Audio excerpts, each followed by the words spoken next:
साल 2022 के गुजरात विधानसभा चुनाव में 182 विधानसभा सीटों के लिए बीजेपी, कांग्रेस और आम आदमी पार्टी में मुकाबला है। चुनाव आयोग ने तारीखों का ऐलान कर दिया है। मतदान 2 चरणों में 1 और 5 दिसंबर को होगा और 8 दिसंबर को वोटों की गिनती की जाएगी। 2017 के विधानसभा चुनाव में बीजेपी 100 के आंकड़े तक भी नहीं पहुंच पाई थी। पार्टी को 99 सीटें मिली थी। साथ ही कांग्रेस ने उस समय के चुनावों में 77 सीटें जीती थी, लेकिन सत्ता तक नहीं पहुंच पाई थी। इस चुनाव में पारंपरिक प्रतिद्वंदी रहे भाजपा और कांग्रेस तो हैं ही, लेकिन आम आदमी पार्टी की सक्रियता के कारण इस बार चुनाव त्रिकोणीय हो गया है। इस बार चुनाव में महंगाई, शिक्षा, बेरोजगारी और विकास के मुद्दों पर चर्चा हो रही है। एक तरफ गुजरात में सत्ताधारी बीजेपी विकास के मुद्दे पर जीत का भरोसा जता रही है, तो वहीं कांग्रेस और आप महंगाई, भ्रष्टाचार और प्रशासन में सख्ती के कारण जनता के गुस्से की बात कर रही है। हाल ही में चुनाव आयोग ने गुजरात में मतदाताओं की अंतिम सूची जारी की। राज्य में कुल 4 करोड़ 90 लाख मतदाता हैं। पुरुष मतदाताओं की संख्या 2 करोड़ 53 लाख है, जबकि महिला मतदाताओं की संख्या 2 करोड़ 37 लाख है। नए मतदाताओं की संख्या में 11,62,000 का इजाफा हुआ है। तीसरे लिंग के मतदाताओं की संख्या भी बढ़कर 1,417 हो गई है। वैध मतदाताओं में 4 लाख से अधिक विकलांग मतदाता हैं। सबसे ज़्यादा 59,09,000 मतदाता अहमदाबाद में है, जबकि सबसे कम 1,93,000 डॉक में हैं। गुजरात में कांग्रेस ने 1985 में आखिरी बार सत्ता का स्वाद चखा था। उसके बाद 1990 में जनता दल 70 सीटें जीतकर सबसे बड़ी पार्टी बनी थी।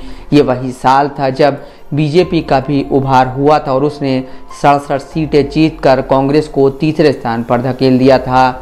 कांग्रेस को इस चुनाव में सिर्फ 33 सीटें मिली थीं। इसके बाद के सालों में हुए गुजरात चुनाव बीजेपी और कांग्रेस के बीच की टक्कर बन गए, जिसमें बीजेपी को हर बार बहुमत हासिल हुआ।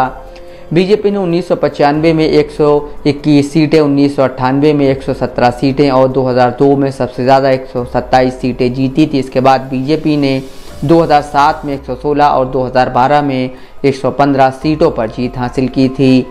हालांकि 2017 का चुनाव काफ़ी दिलचस्प रहा था। 2 दशकों में ऐसा पहली बार था जब बीजेपी की सीटें 2 अंकों पर ही सिमट गई थीं। इस चुनाव में कांग्रेस ने 77 सीटें जीती थी, जो 1990 के बाद से सबसे ज़्यादा थीं। गुजरात में कुल 182 विधानसभा सीटें हैं। इनमें 27 एसटी, 13 एससी और 142 सामान्य श्रेणी की सीटें हैं। पिछले 3 विधानसभा चुनावों में कांग्रेस की एसटी सीटों पर मजबूत पकड़ रही है। कांग्रेस ने 2007 और 2012 में 59% और 2017 में 55% एससी सीटें जीती थीं। बीजेपी ने 2007 के चुनावों में 11 एससी और 11 एसटी सीटें हासिल की थीं। 2012 में बीजेपी ने एक एससी और एसटी सीट खो दी थी और उनकी अधिकतम सीटें सामान्य श्रेणी की विधानसभा क्षेत्रों से आई थीं। लेकिन साल 2017 में ये सारे समीकरण बदल गए। चुनाव में कांग्रेस ने न सिर्फ अपनी एससी और एसटी सीटें बचाए रखी, बल्कि सामान्य श्रेणी की सीटों में भी बढ़ोतरी कर ली। कांग्रेस को 2017 में 57 सामान्य सीटें मिली थी, जो 2012 में 43 और 2007 में 41 सीटें थीं। वहीं 2007 के मुकाबले 2017 में बीजेपी के हाथ से 4 एससी, 2 एसटी और 12 सामान्य श्रेणी की विधानसभा सीटें चली गईं। साल 2017 के चुनाव में गुजरात के अन्य राज्यों के मुकाबले सौराष्ट्र में मतदान में सबसे ज़्यादा गिरावट आई है। क्या इससे क्षेत्र के मतदाताओं के बारे में कुछ अहम संकेत मिलते हैं? बिल्कुल, सौराष्ट्र में मतदान में आई कमी से कांग्रेस को फायदा मिला है। सौराष्ट्र में धरी, राजुला, खंभालिया को छोड़कर अन्य इलाकों में मतदान में हुआ बदलाव कांग्रेस के लिए अधिकतर सकारात्मक रहा है। बीजेपी ने अहमदाबाद और सूरत में 40% से ज़्यादा अंतर के साथ 9 सीटें जीती थीं।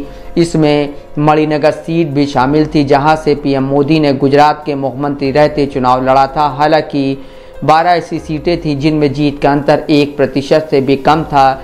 2017 चुनाव के आंकड़ों के आधार पर देखें तो ये सीटें इस बार किसी भी राजनीतिक दल की तरफ झुक सकती हैं। कपराडा एसटी, गोधरा, ढोलका, मनसा, तोलाड, दियोदर, दंग एसटी, छोटा उदयपुर, वांकानेर, विजयपुर, हिम्मतनगर और मोडासा ऐसे क्षेत्र हैं जहां 2017 में बीजेपी की जीत का अंतर सबसे कम रहा था। इन 12 सीटों में से 7 पर कांग्रेस ने जीत हासिल की थी। कपराडा एकमात्र ऐसी सीट थी जहां कांग्रेस की जीत का अंतर पूरे राज्य में सबसे कम था। साल 2017 में पूरे राज्य में दाता, रापर और छोटा उदयपुर में सबसे ज़्यादा मतदान नोटा पर हुआ। इन विधानसभा क्षेत्रों में नोटा पर 3.5% मतदान किया गया। हालांकि ये बहुत ज़्यादा नहीं है, लेकिन इससे दिलचस्प संकेत मिलते हैं। इन सभी विधानसभा क्षेत्रों में कांग्रेस की जीत का अंतर बहुत ज़्यादा था। नोटा और कांग्रेस की जीत के अंतर के बीच साफ तौर पर कोई संबंध सामने नहीं आया है, लेकिन नोटा पर ज़्यादा वोट पड़ने के साथ ये ट्रेंड बना हुआ है। Bureau report, Dastak live news.